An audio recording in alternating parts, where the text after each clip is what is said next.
Today, we delve into the 10 intriguing similarities we have come to observe between two prominent figures in the African political arena, after closely observing them and how they conduct their business for a while now. That is the Kenyan President William Ruto and his Senegalese counterpart Bassirou Diomaye Faye, who just marked 3 months in office a couple of weeks ago.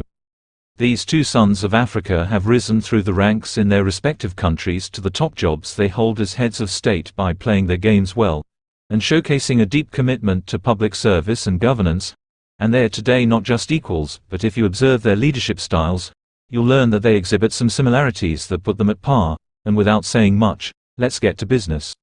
Number 10. Both are the fifth presidents of their respective countries. William Ruto succeeded Uhuru Kenyatta on September 13, 2022 to become the fifth president of Kenya, while Bassirou Diomaye Faye succeeded Macky Sall on April 2, 2024 to become the fifth president of Senegal. Number 9. Both rose from humble backgrounds to become heads of state.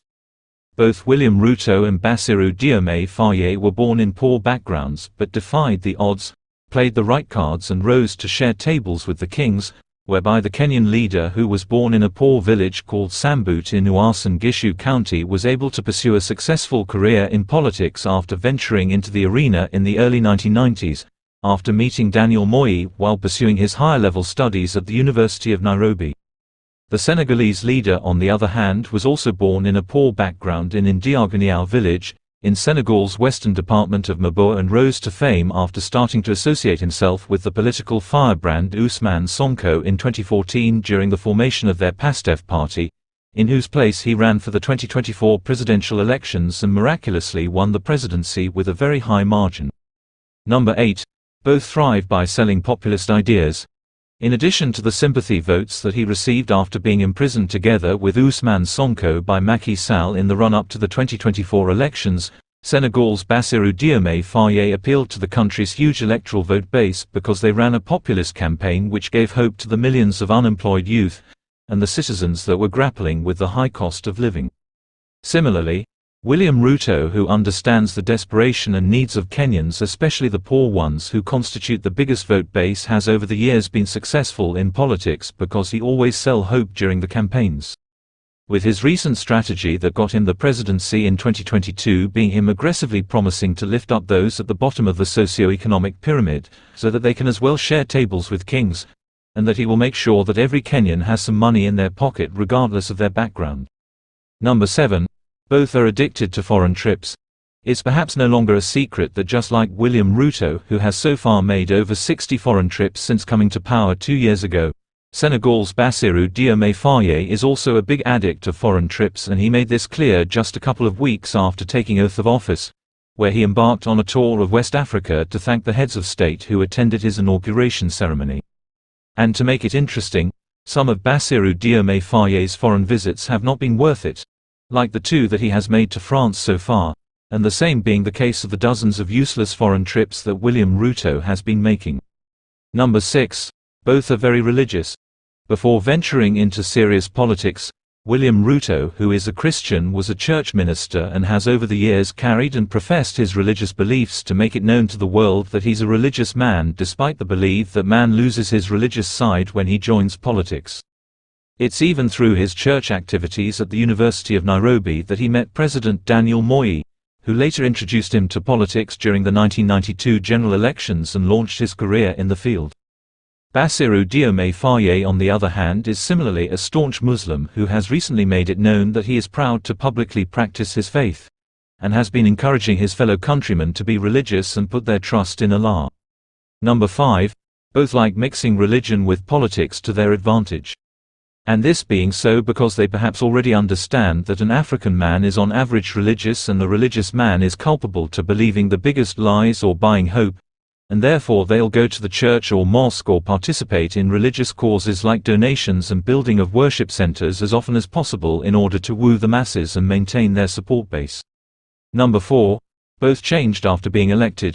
What William Ruto has been practicing is way different from what he promised during the campaigns, whereby he promised to lighten the tax burden, put money in the pockets of Kenyans and lower the cost of living, but after winning the presidency has steadily been rising taxes, the cost of living is still high and millions of Kenyan youth are still jobless, and thus are ready to protest against his government at any slight mobilization, as witnessed during the Anti-Finance Bill 2024 protests.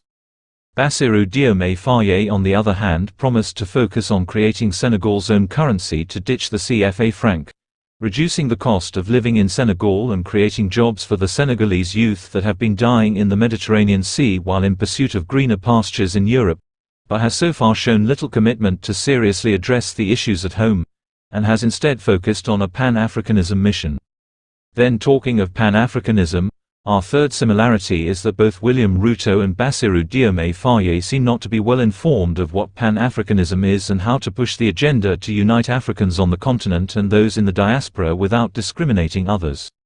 The Kenyan leader started off as a real Pan-Africanist who was destined to lead the masses in freeing fellow Africans from the bondage of neocolonialism, but we don't know what happened to him several months down the line, whereby he no longer criticizes a scenario where 54 African heads of state are being lectured by one head of state in a summit, and unfortunately, the same thing seems to be happening to Bassirou Diomaye Faye. Number 2, both have accepted to be used by the elites of the world or the big boys that they found in the arena. After abandoning his Pan-Africanism mission, William Ruto has accepted to be used by the United States, United Nations, IMF and other elite organizations to run their errands, and that's even why he gladly accepted to deploy 1,000 Kenyan police officers to Haiti for them to be the face of the UN-backed multinational security support mission. Bassirou Diomaye Faye has similarly accepted to be used by the big boys in ECOWAS in their quest to have Mali, Niger and Burkina Faso rejoin the bloc, and that's why Nigeria's Bola Ahmed Tinubu quickly nominated him as the ECOWAS envoy to the Alliance of Sahel States Confederation after being re-elected as ECOWAS chairman, for him to try and convince fellow youthful leaders to rejoin ECOWAS. Number 1, both are friends of the West. William Ruto is such a big friend of the West that because of him and after his state visit to the United States, the US just recently designated Kenya as a major non-NATO ally, making Kenya the first country in sub-Saharan Africa to hold the designation.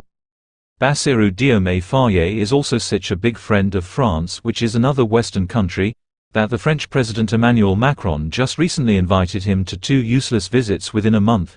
and as a good friend he couldn't decline any of the invitations.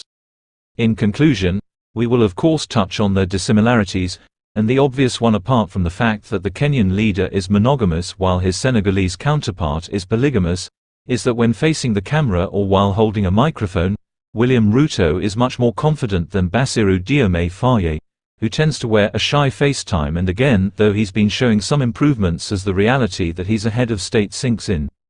Another dissimilarity in addition to their 13-year age gap is that Bassirou Diomaye Faye has little experience in dirty politics, is gentle and has some fear in him, while William Ruto is a ruthless, staunch and fierce politician who can easily turn into a monster should he be provoked, and can use unthinkable means to get his way, because if he loses himself, he can lose it all the way. Our final dissimilarity is that so far, we've observed that the Senegalese leader seems to be contented with the little he has in terms of property ownership and wealth accumulation, while the Kenyan leader has over the years built a reputation of a man with a very high appetite for wealth, especially land. And his name has been dragged into numerous land-grabbing and multi-billion corruption scandals, like the Western Hotel land-grabbing saga, the Kenya pipeline land fraud case, the Muteshi land-grabbing saga, where he was in June 2013 ordered to pay a victim of the 2007 post-election violence 5 million shillings for illegally taking away his land during the post-election violence, and the 63 billion shillings Aurora and Kimwara Dam scandal.